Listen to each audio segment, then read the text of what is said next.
I'm going to lose $1 million if I'm not going to cut my weeds tomorrow because on Sunday there's a huge storm.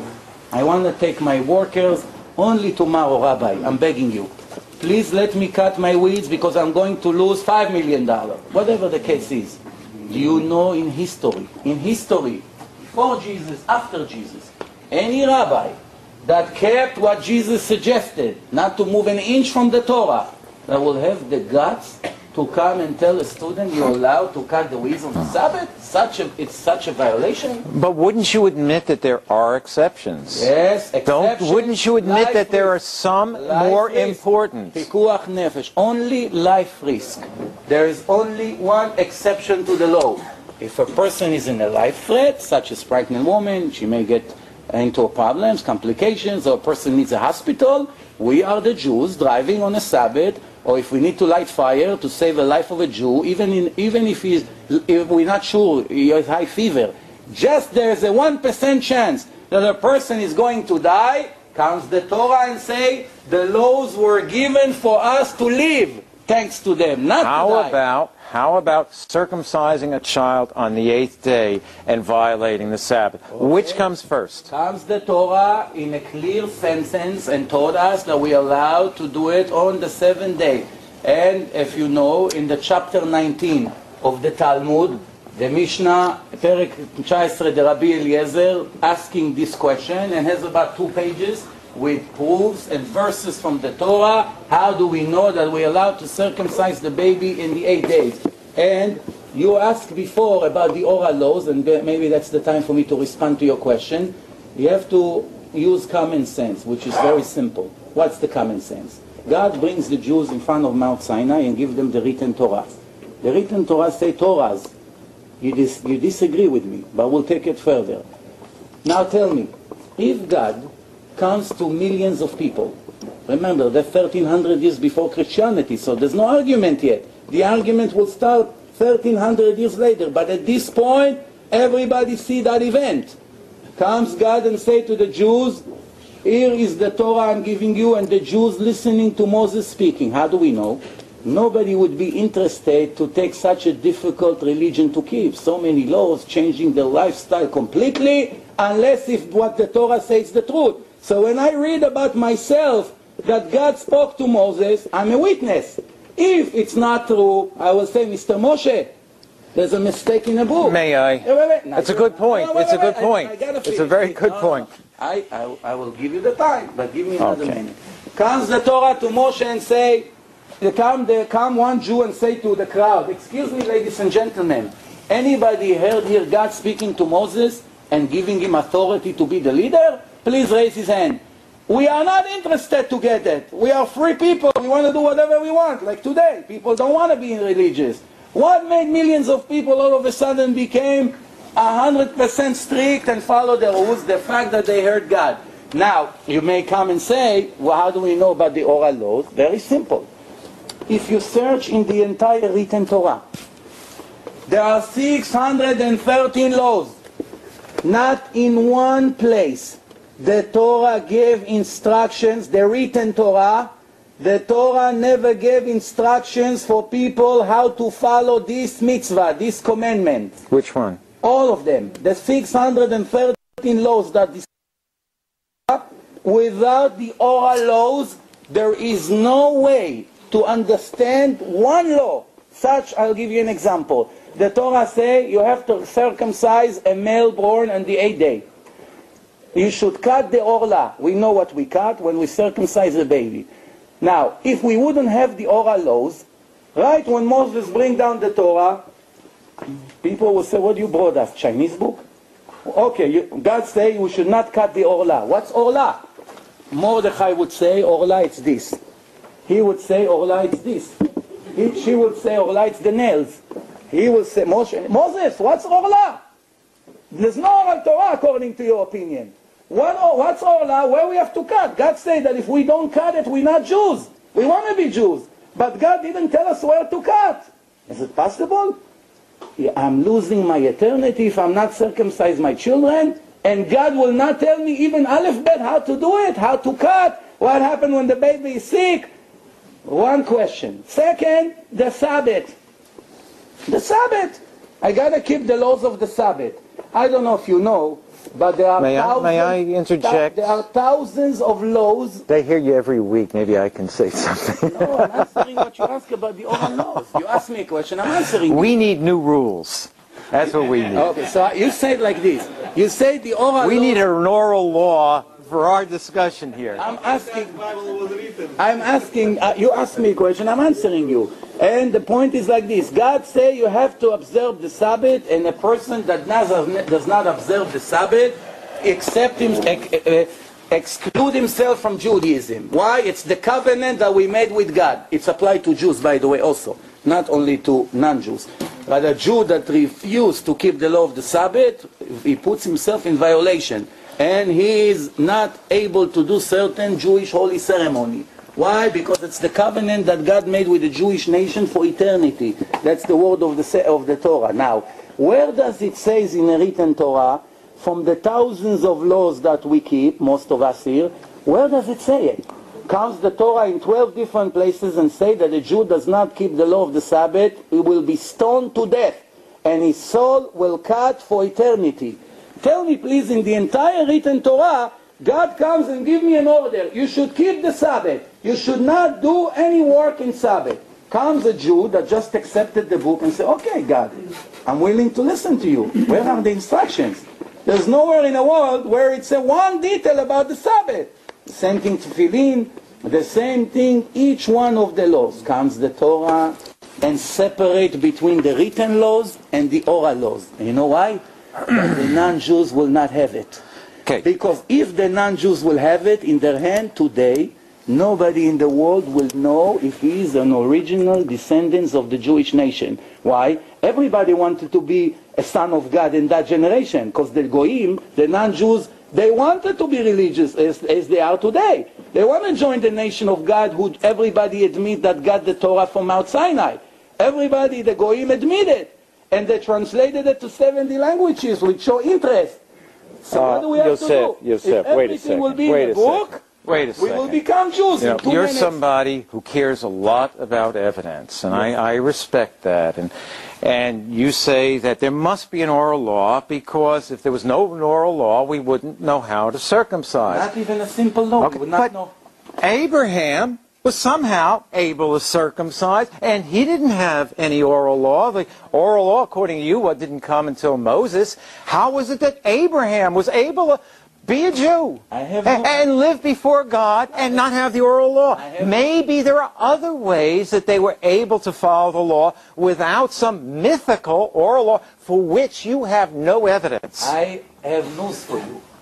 There is a sentence in the Torah that says that I loved Abraham because he kept my Torahs, again, plural, written and the oral, and the laws and everything. עקב אשר שמר אברהם את תורותיי, מצוותיי וחוקותיי. Abraham kept all my laws.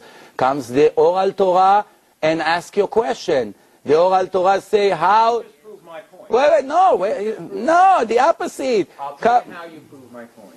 When you said that Abraham kept my Torahs, that proves the point that Torahs are instructions or laws and not two separate bodies, because according to Jewish tradition, there was no oral law until Moses. Who gave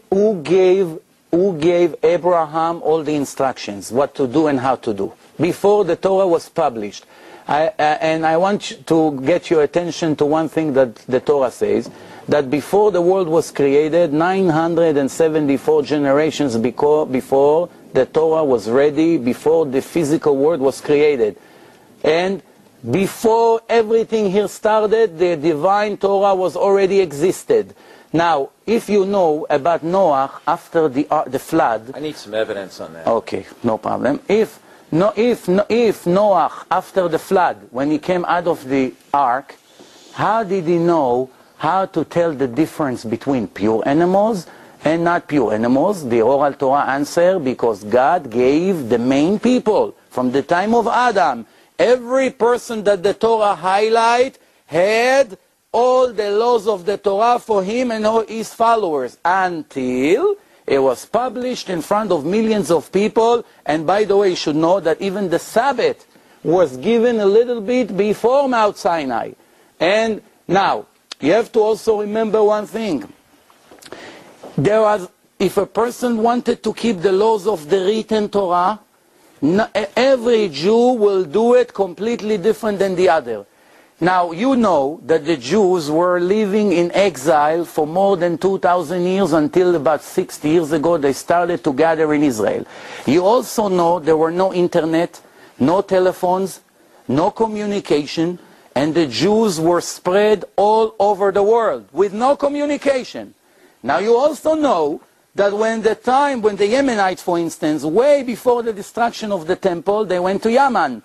And the Jews were spread all over the world, and they gathered to Israel, as I said, just before Israel became a state. Each one of them brought with him, with his family, thousands of oral laws that did not change a bit. Circumcision in Yemen was the same one in Poland. And the same thing, the Torah. The Jewish Torah have 304,805 letters, much longer than the New Testament, much longer than the Quran. If you go to every synagogue in the world, you tell the rabbi to open the Torah. The Torah is the same Torah. Everywhere you go, you see the same Torah.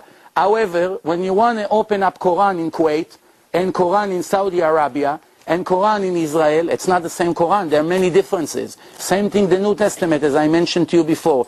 150,000 differences on the text. Very simple. I'm confused about that. What are you referring to when you say 150,000 different I'll explain. If I brought the original book now, and there we have, Baruch Hashem, a lot of people here, and each one of them had to take a feather and copy even only 100,000 letters. That's all. Each one has to copy. Now remember, there's no printing machine. So I have to see it from morning to night and write a page, 2 pages. It takes between 1 to 2 years to write a Sefer Torah. So now, if a person does it, what are the chances that a person will write manually 100,000 letters? Remember, the Torah, it's triple than that, 300,405 letters. But I want to just ask you as an intelligent question. A person write 100,000 letters. Is it possible that he will make 100, 300, 500 mistakes, a tenth of a percent?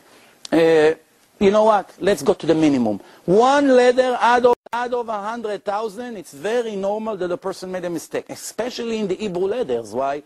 The Hebrew letters are very similar.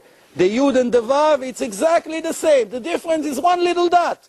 If the ink spread by a bit, the letter change.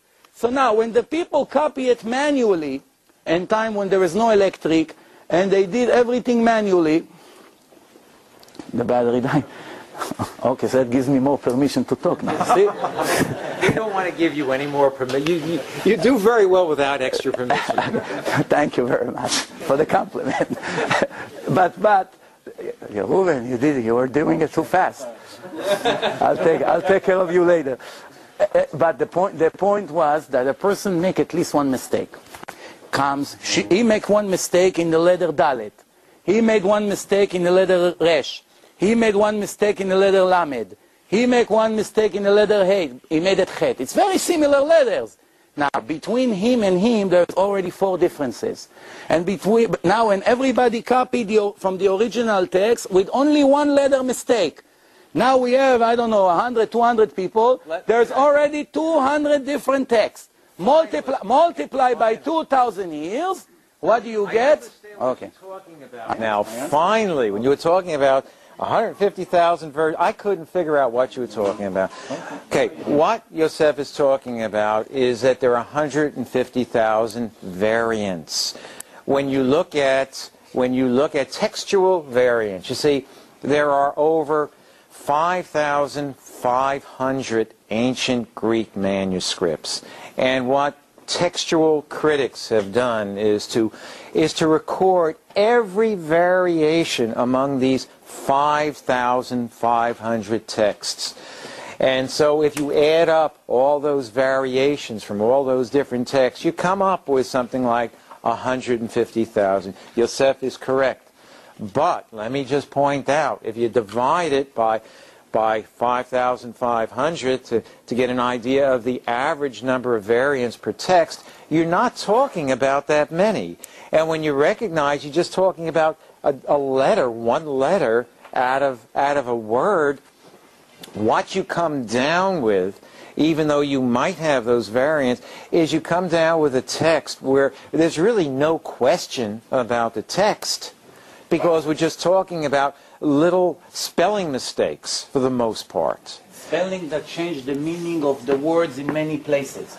But you see, if we have 5,500, But it's if we have 5,500, the book is not but you divine see, anymore. even if, well, we don't claim that the copies that were made of the originals are divine, but we do claim that originally, the same way with Tanakh, that originally it was all inspired by God. It was all without error. That's the same thing that we claim. And I would agree with you about those number of errors. But if you're talking about the many different words, and I can't tell you how many different words there are in the New Testament, and you're looking at all those different letters, you're really not talking about a whole lot at all when you're talking about 5,500 texts. In fact, the vast majority of textual critics acknowledge that even with these variations, it doesn't change the meaning of the text in any palpable way. Not according to my sources. Ah. According to my sources, and I check the sources in Christian sources. Christians wrote criticals of the New Testament, not Jews. Because if I will bring you from the rabbis, you say, oh, the rabbis wrote what's good for them. And if you want, I will supply you with those sources. Those 150,000 spelling mistakes, as you call them, change in many places names and dates and complete things from the actual story. Now, if we have one diamond that's worth $100 million, and it's 5-carat, 10-carat diamond, and that's an original one. Each one of the people here took out of his pocket one diamond and threw it at me, and my original diamond fell and got mixed with all of them. And they're all an exact copy of the original one, but they're all Russian fake diamonds. It's very hard to tell the difference, if you know what I mean. Even experts sometimes cannot get fooled by it. Now, it's a fact that one of them is an original diamond. It's worth fortune. Since it got mixed with 150,000 diamonds, even if one of them was really given by God, it's worthless because it got lost. Go find it now. So that's what I'm trying to... Wait. Yeah. But you're not letting me finish. I'm just about to finish. You cut me. One more sentence. The point is like this. If a book is divine, just that you know, in Torah, if you take a Sefer Torah, when you take it out, everyone rise. If it falls on the floor, people are fasting. We give a lot of respect. It's the book of God. And I'm sure you would rise also as respect to God as giving the Old Testament. But if one letter is missing, it lost all its holiness. If I take a Torah from here and put it in a suitcase and send it with El Al to Israel, believe me, you lost all your friends. Threw the Torah, they threw it in the luggage. But if I had missing letters in it, it lost its value. Why?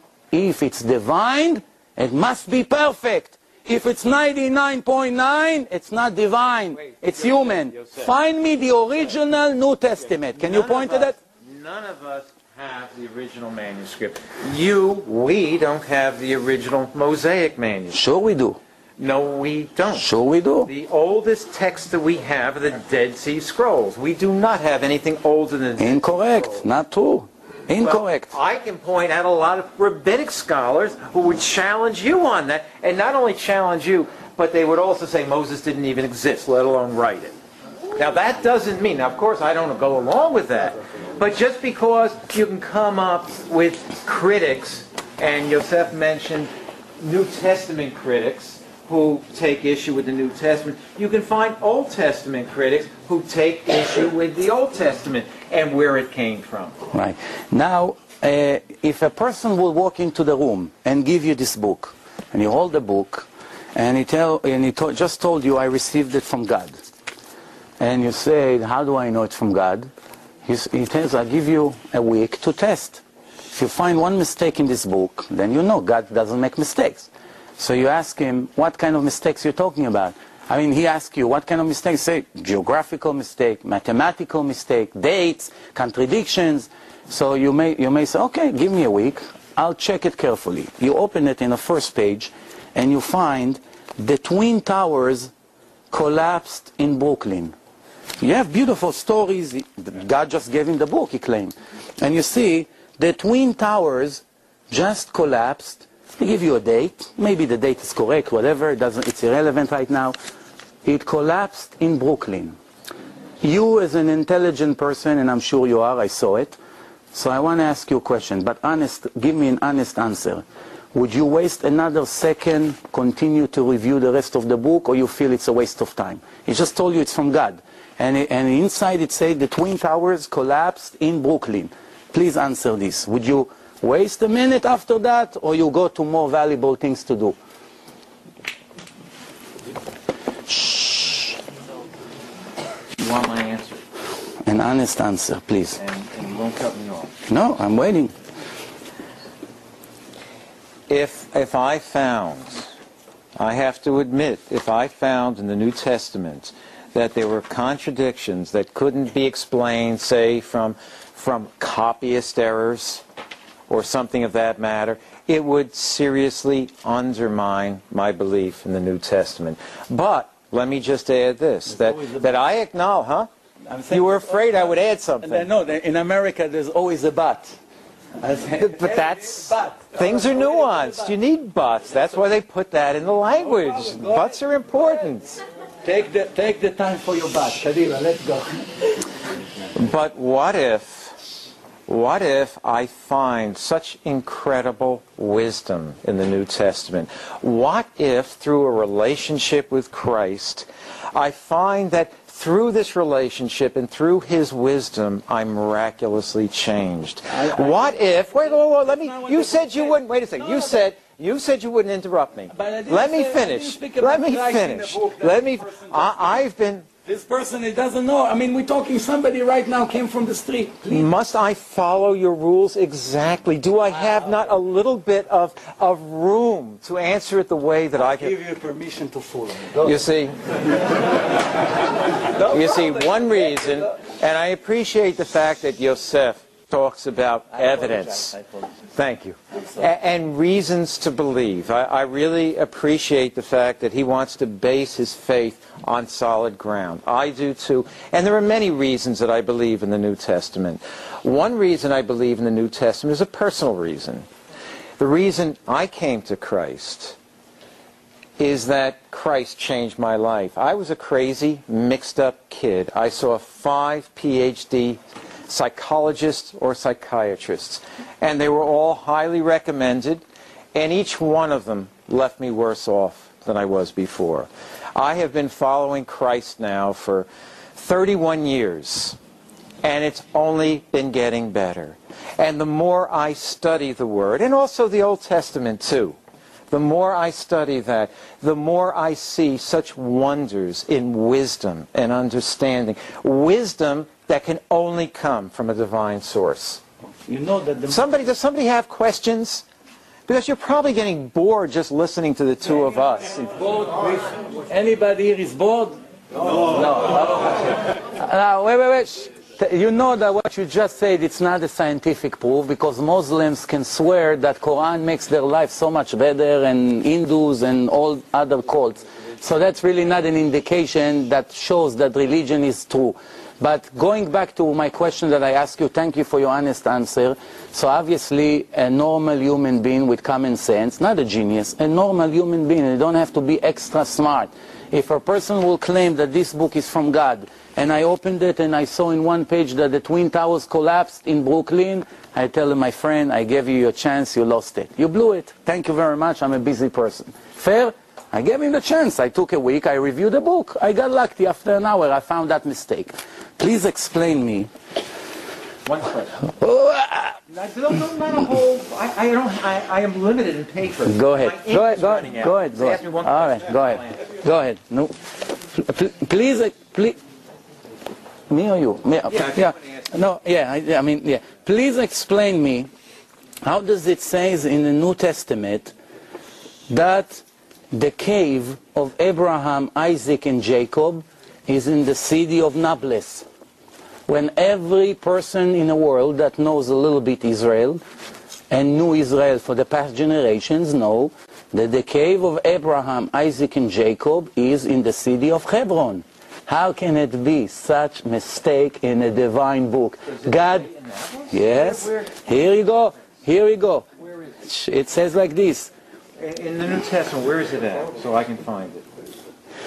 It says here, it says Jacob was very... Where in the New Testament, though? I don't have, in this particular time, I don't have the Go on source. to the next question, then, Wait, because I can't answer a question where I can't find the reference. No, in most of the places that I caught him, I wrote the sources. And this particular one, I don't have the source, but I will prove you that it exists. I mean, we read it. Okay. Also, well, well, now it's too late to get it, but I'll get it to you maybe even today. We'll see. But, no, well, maybe I'll email it to you. Okay. All right, but let's agree one thing. If I'm going to prove to you that the New Testament says that the cave where Jacob was buried, even though the Torah says that it's in Hebron, it's in the city of Nablus. Is the argument over, or you continue to come up with new opinions and new arguments? Based on what you said before... I complimented you before, Yosef, because you were asking substantive questions. Yes. What this question is not as rich and as substantive as some of the others that you were asking. I really don't know what to say about that, and until you find a reference from me, I really don't know how to answer you. Okay, but I'm repeating my question. If I will find you the source and show you where it is, I have it in my house. It's just a matter of an hour, you'll have it to get home. When I get you the source and show you... Do you have the New Testament? Sure. Well, maybe I have a help here from a good friend of mine sitting somewhere here. He will help us to find the source. I told you before we started, and I am sure you believe me, that before I say something, I check myself at least 5 times. You have to check yourself twice, but I check myself at least 5 times. So it's only a matter... Shh, no, please, concentrate on what we have here. This is the stage right here. So please, if I'm repeating my question to you, because it's a matter of moments or matter of hours. If I show you that the New Testament, which you claim God gave it, and have such a geographical mistake that it's obviously impossible that God doesn't know where the New Testament, when the cave is this the end of the argument, or we're going to have to continue to prove? That's my question to you. At first I said I wasn't going to ask you, but you make such a persuasive case for an answer. I will try to answer. Now, it's probably not going to be the type of answer you like, but I don't know if I can satisfy you on this. But the reason that we believe in something or we don't believe in something, it usually doesn't hinge on a simple little word or a simple little fact. If I find so many reasons to believe in the New Testament, if I believe in the miracles, if I believe, and I think a much more meaningful thing to pursue would be the prophecies of Jesus, about the many prophecies that show that Jesus would actually, or the Messiah would die for the sins of the people. In Isaiah 53 talks about all we like sheep have gone astray, but God laid upon him the sins of us all. And it talks about him being a burnt offering. There are many such prophecies. In fact, in Zechariah, now this has good news and this is bad news, because in Zechariah 12:10 it talks about how God is going to pour upon Israel in the end a spirit of grace and a spirit of supplication where they will call out to God. And it says about that they will look upon him whom they have pierced, and they will mourn for me. And at that time it goes on to say how a fountain of forgiveness and cleansing will be opened in the midst of Jerusalem for the Jewish people. And of course, you know, what this is saying is if you're really a sincere Christian, You got to love the Jewish people because you recognize that we will all be brothers someday. Maybe right now we're divided by a lot of different issues, but if a person really loves Christ, they're going to love his people, and his people are the Jewish people. He came as a Jew. And so a Christian has to recognize that. All the apostles were Jewish. And so what I'm saying is that there are many reasons why I believe in the Christian faith. There are many prophecies I can point to that Jesus fulfilled. There are many, many miracles that he performed that are attested to not only in the New Testament, but extra-biblical sources also. There are all the wisdom I talked about. And another, I think, very, very fruitful area for us to explore is the consistency between the Old Testament and the New Testament. Because you're not going to like me for this if I say it, so brace yourself, put on your proverbial seatbelts. But I would argue, if we ever continue this again, that the New Testament is more consistent with the Tanakh than the rabbinic understanding, or as Yosef says, the Talmud. I think the Talmud has gone far astray. And I think the New Testament is much more faithful to the Old Testament revelation. So what I'm saying, I'm going to get back to your question. What I'm saying is, Yosef says, what if this one word was a problem? And I have to weigh that one word, that one problem, and it is a problem for me. I think I gave you more than 30 different problems, not one word. I mean, I asked you about one word, but I asked you about 25 mistakes in a descendant. But I think I answered that, didn't I? No, you said I said they're two separate genealogies. How can it be for one person two separate genealogies? People have a mother and they have a father, don't they? No, but I already answered that. I told you descendants based on the Torah, which you agree is the word of God, does not go by the mother.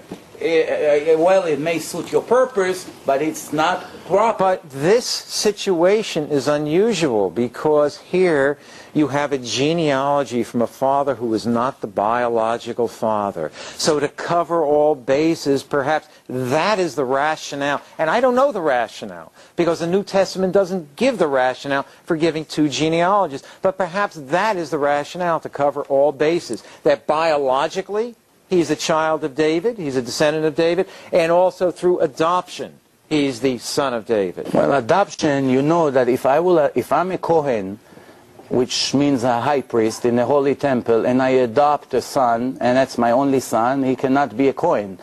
And based on your argument, he is entitled to be a Kohen. But the Torah says clearly an adopted boy, it's not your original biological son. Yes, the Torah says, לממשפחותם, every time the Torah says לזרע, zera means seed. It means from the seed, not from buying him in some kind of agency. Even though you love him very much, I want to ask you a question. I mean, I'm not really insulting. It's just something that just came to my mind. And this is a question that you may have to ask yourself based on what you're trying to answer. I'm just giving you an example. If I adopt a dog, is this dog will be my original son? I'm just curious. You know, people giving inheritance to dogs, and they give them $10 million. You hear this on the news all the time. Based on your argument, he's going to say that this dog is his son. He has to be a Kohen. He has to be whatever he is, if he's the mayor of New York, so this dog should inherit. I would agree with you. No, thank you very much. Now, if the Torah comes and says, lezera, zera means seed, okay, you don't believe me? Open the dictionary and check. And seed means he's a biological son.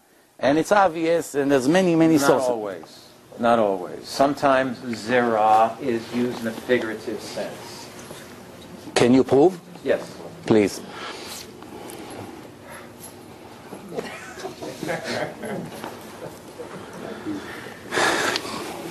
Can I ask you a question? Maybe you help me with that, because I'm not such an expert with the New Testament sources. What does it mean? Acts. That's the book of Acts. That's New Testament. That is the book that follows the Gospel of John. Here is your sources for the cave. Jacob, please read it loud. Here is the source. You can check it. Jacob and our fathers went down to Egypt and died there and were carried to Shechem. Shechem, it's Nablus. Right. Check. Double check me. Everybody knows where Shechem is? What is Shechem? Nablus or Hebron? Nablus. Okay, Shechem.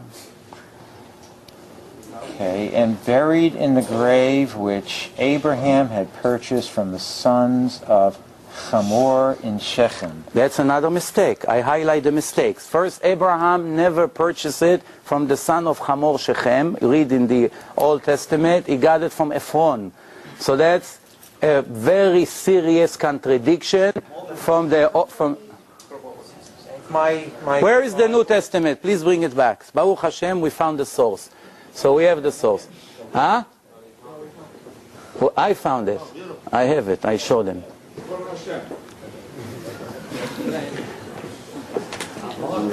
I told you it's going to take minutes. You didn't believe me. Good. You have an advantage there. Nah, it's a home court advantage. Look at the crowd. You got every The next thing they're going to have flags here, you know. But actually I'm willing to... I'm actually, by the way, to make it 100% fair, I'm willing to come to your home court and argue the same things with you in front of the Christian crowd. I don't have a home court. Whatever. Well, we will make you one. So, I give you the sources. By the way... I'll have to look. Okay, I'll give you another thing if we already meant... Yes, please, copy everything. By the way, you see that I have a full of list of contradictions, which we didn't even discuss this. But we'll leave it for another time. Because really time is running out. I want to conclude this in the next few minutes, with your permission.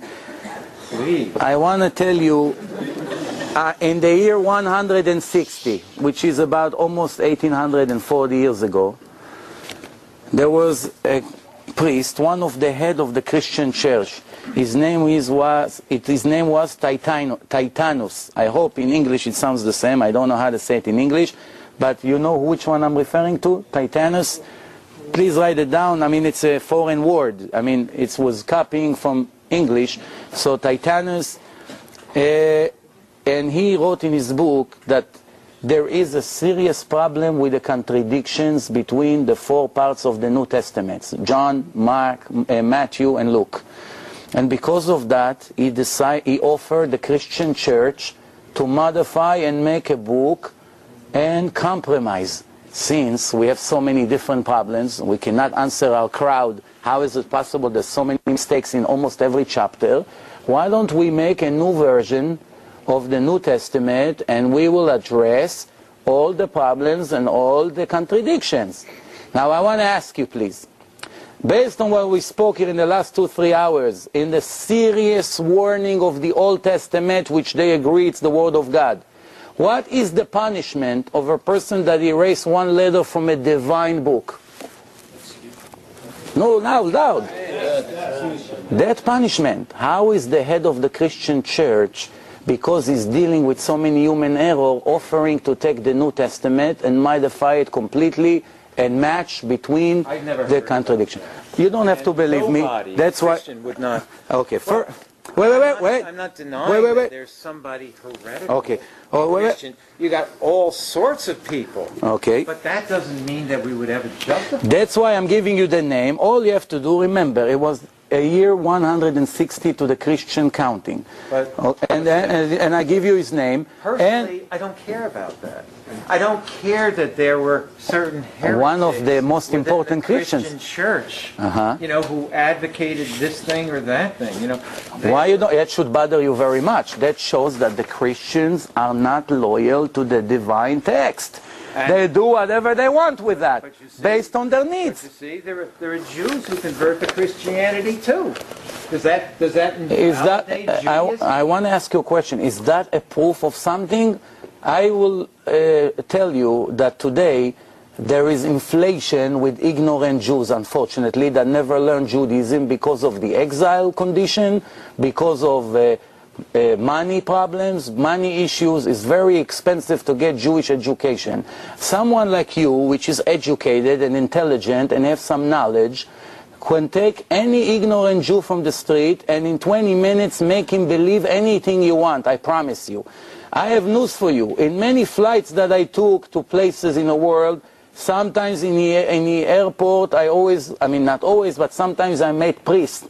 and he saw me with the yarmulke, and they come and they initiate conversation, and I promise you, and that's not a lie, everyone who sat with me, the maximum he sat next to me was 15 minutes.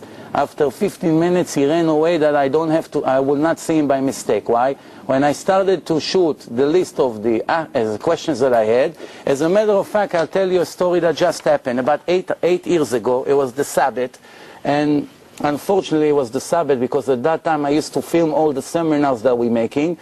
We had a seminar in New Jersey with a very important Jew from Mexico. His name is Dr. Betesh.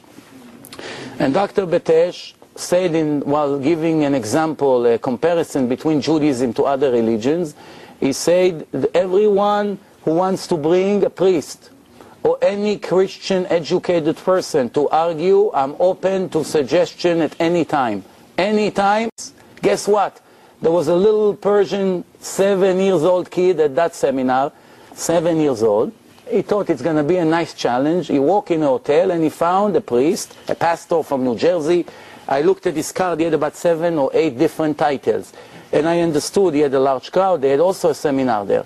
So he invited him to the argument. And this is an important pastor. He later himself said that he was a pilot in Vietnam, he told his life story. And based on that conversation that we had over there, I wish I could film it, but I couldn't do it because it was the Sabbath. He asked him about 4 or 5 issues, not 30, 50 that we dealt with tonight.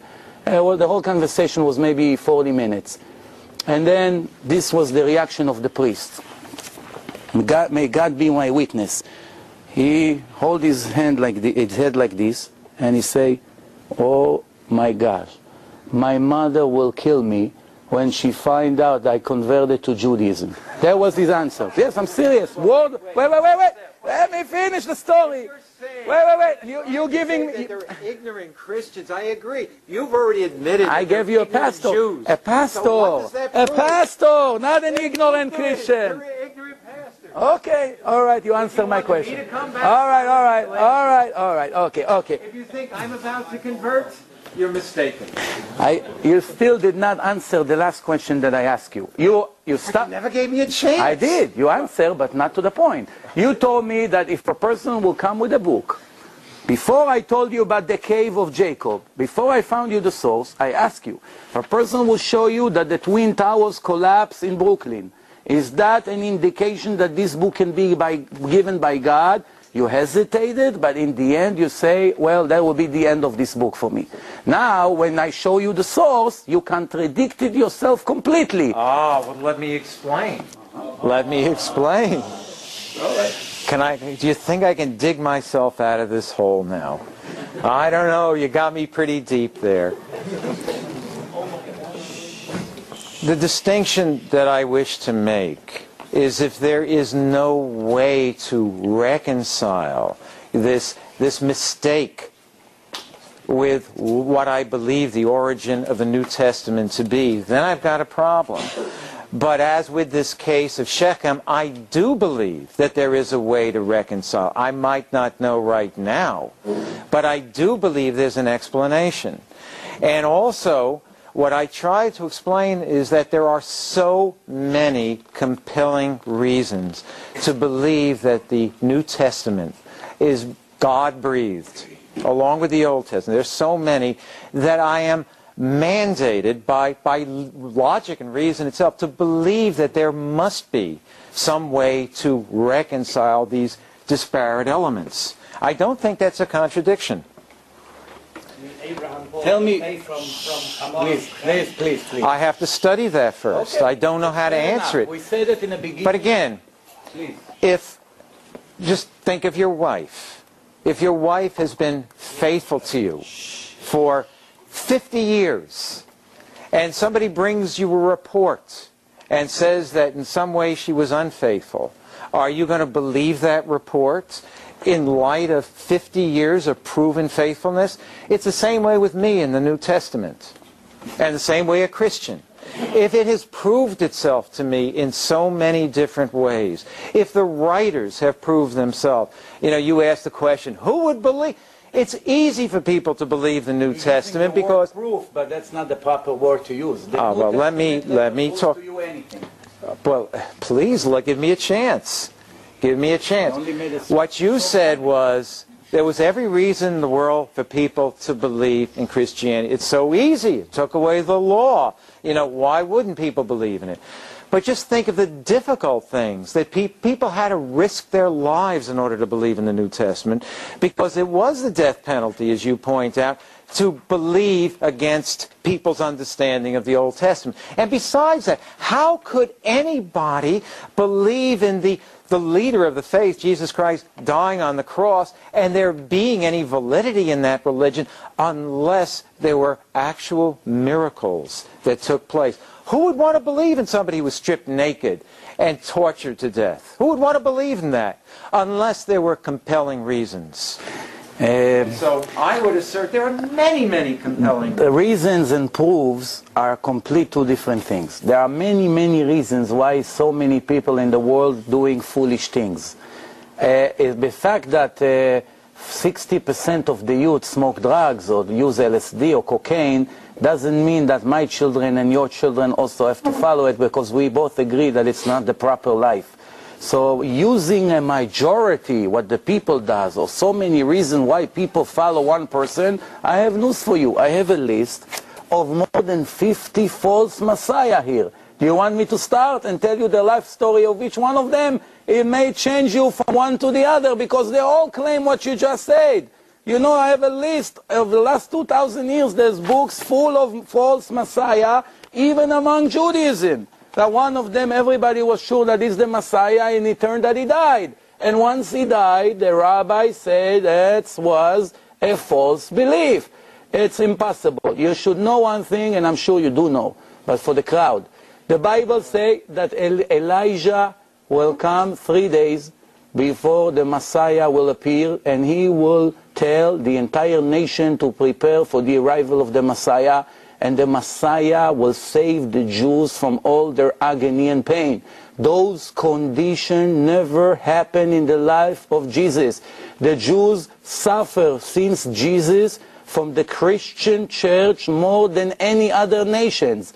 Tens of millions of Jews were tortured and were forced in the time of the Inquisitions, forcing them, tear them away from their land, from their family, putting taxes on them, burning them with the Torah for the last 1,000 years in the name of the New Testament, even though the New Testament promised that is the religion of love. What kind of religions of love that claim that they have the truth will bring people and police and in the basements of churches all over history, as you know, in Spain and in Portugal and in many other countries, and burn the Jews and tear their body to two halves in a wheel because they refused to accept the New Testament? I never did, even though I'm a little strict. I have a reputation that when I come and argue with a non-religious Jew and try to make him religious, not everyone can use this direct approach. No problem, I respect his opinion. But I never use a wheel to rip him to two because he doesn't want to become a Shomer Shabbos. It never occurred to me. If I have the truth, I'm going to use common sense and proof. If I don't have what to offer, I'm going to hire gangster to do the job. And that's what Muhammad did. What do you think? When he came up with the Quran, right away they started to murder people. Judaism is not a missionary religion. If any, we are opposed collecting Gentiles from the world and come adopt them into Judaism. The opposite, that's not our goal. It wasn't my intention with you and your friend here. The opposite. If you would consider it, it's your choice. Everyone has a free choice. May I respond? Please. If a Christian really knows their religion, if they, and the simplest thing to recognize is that Jesus came as a Jew. All his apostles, all his followers were Jews. Everyone who wrote the New Testament, with perhaps the exception of Luke, were Jewish. Anybody who realizes these facts, anybody who realizes what Paul says about the Jewish people, that the gifts and the calling of God cannot be revoked, anybody who really believes would never treat Jews like that. What does that mean? Well, I have to say, one second, wait a second. Sadly, many aspects, in the name of Christ, many horrible things have been done. But please remember that Christianity, true Christianity, was hijacked for a long time. You know, within the Catholic Church, it was forbidden to translate the New Testament or the Bible itself into the vernacular, into the common language of the people. People were put to death. Christians were put to death for translating the New Testament. In other words, darkness had come over the entire Christian church establishment for long periods of time. But Christians who know their religion have to love the Jews. And so I have to apologize for those people in the name of Jesus who did what they did to the Jewish people. There is no reason for that. Okay, thank you for that. And I would like to conclude. And first of all, I thank everyone that showed up and behaved in a nice way with patience. I want to remind everyone that the reason for this debate was all intelligence. He is trying to prove their side, we're trying to prove our side. We have questions about what they claim. In my opinion, I would like to conclude my side, and then Danny will conclude his side. In my opinion, and you have the right to judge according to what you just saw, in my opinion, I presented a lot of questions, and we are still have time for him to come back with 15 or 20 questions that are not solved, some of the contradictions and mistakes. If he will be able to answer them, then it will be maybe a point to re-meet again and hear the answers. But if he's not, for whatever reason, that pastor that I told you from 8 years ago, he said to Dr. Betesh, give me 3 days. You're still going to be in New York? He said, yes. In 3 days I'll get back to you. Until today, we're waiting for him. Dr. Betesh sent him or somebody that affiliate with him, send a letter to the Pope, the ex-Pope, about the question that I asked about King David descendants. If Joseph is not the father, why did you waste a whole page to describe his descendants? We sent it to the Pope, he sent it to the Pope, and the Pope send him an email back from the Vatican. The answer to your question will be given by the father of the Church of Nativity in Bethlehem. He will answer your question. Right away, it's a question, why the head Christian in the world don't know to answer this question. So when he sent to the father, Joseph something, I don't remember his full name, in a Church of Nativity, the answer is, dear Jewish brother, the answer to your question is in the book, The Birth of the Messiah. I'm sure you're familiar with that book, yeah?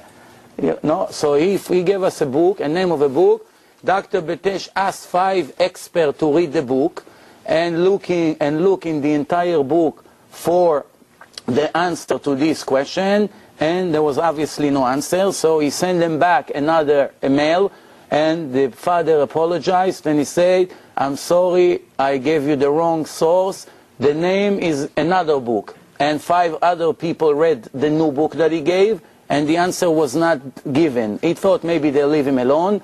They contact him for the 3rd time, and until today, okay, and until today, we never got back an answer from the Vatican, from the Christian Church.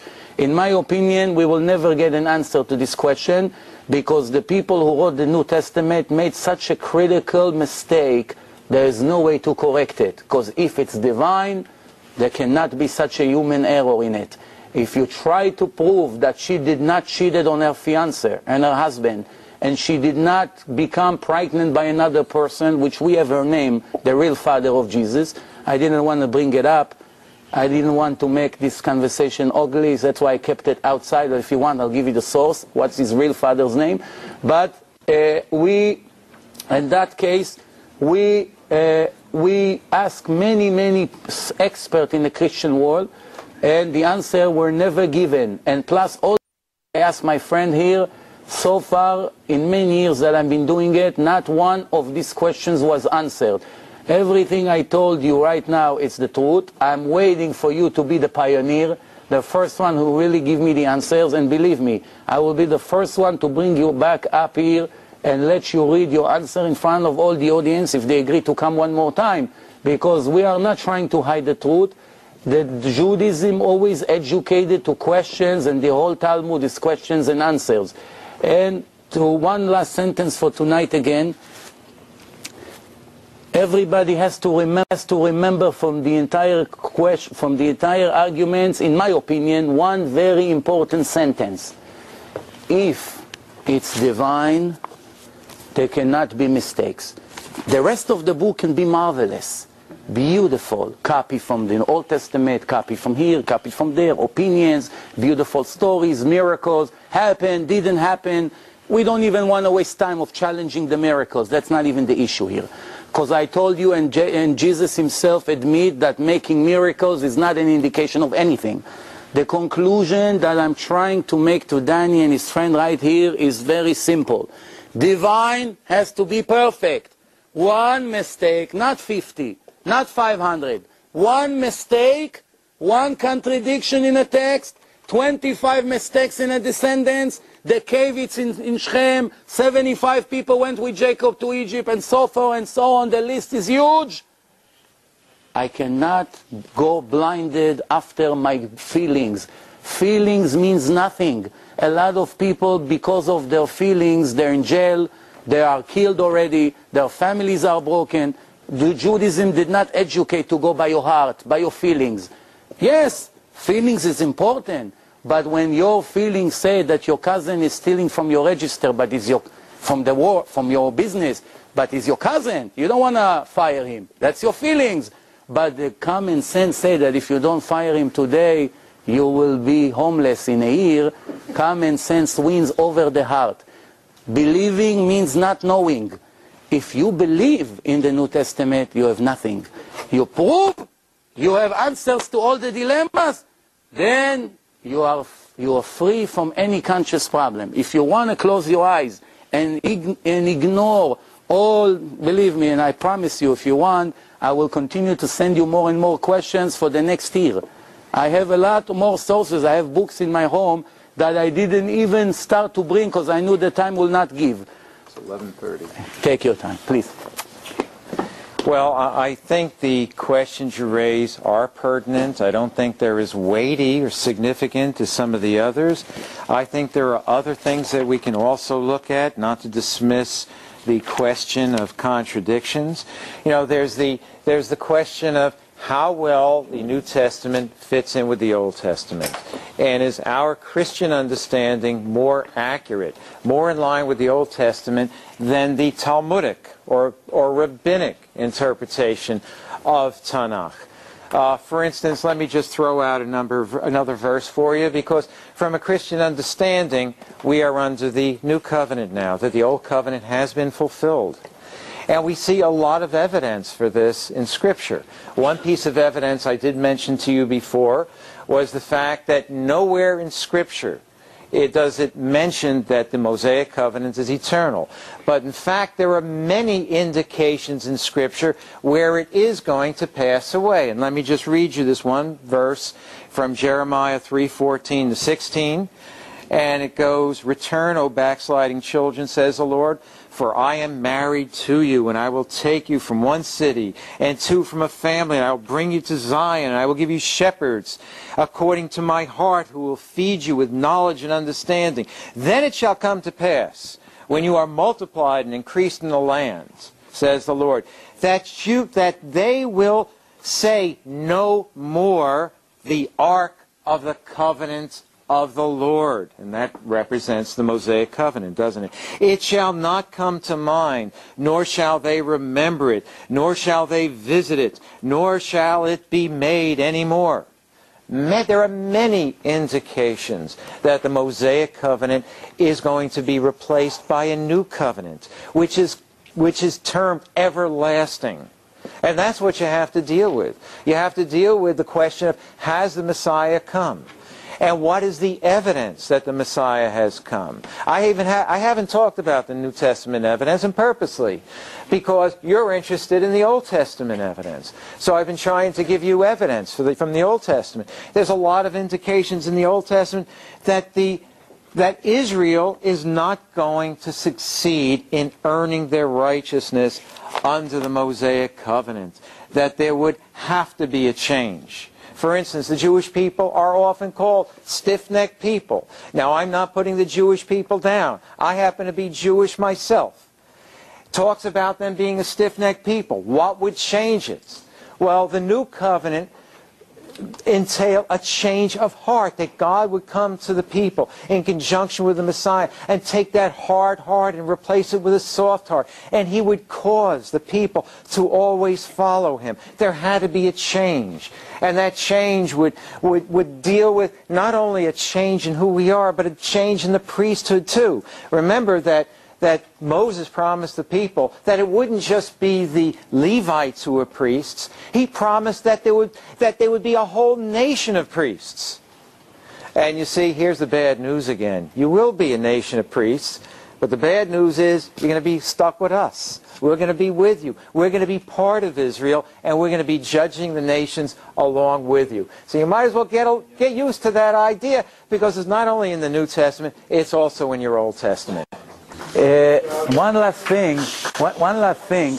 with your ending statement. You just erased all the questions that I gave you from the prophets that showed that all the signs that the prophets gave, that what happened in the time of Messiah, not even one of them happened in the life of Jesus. You put everything aside, like we did not discuss for the last 2 hours. I asked you about the peace. I asked you about, I asked you about all the Jews going back to the land and building the third. There's so many prophecies, not even one of them happened in his life.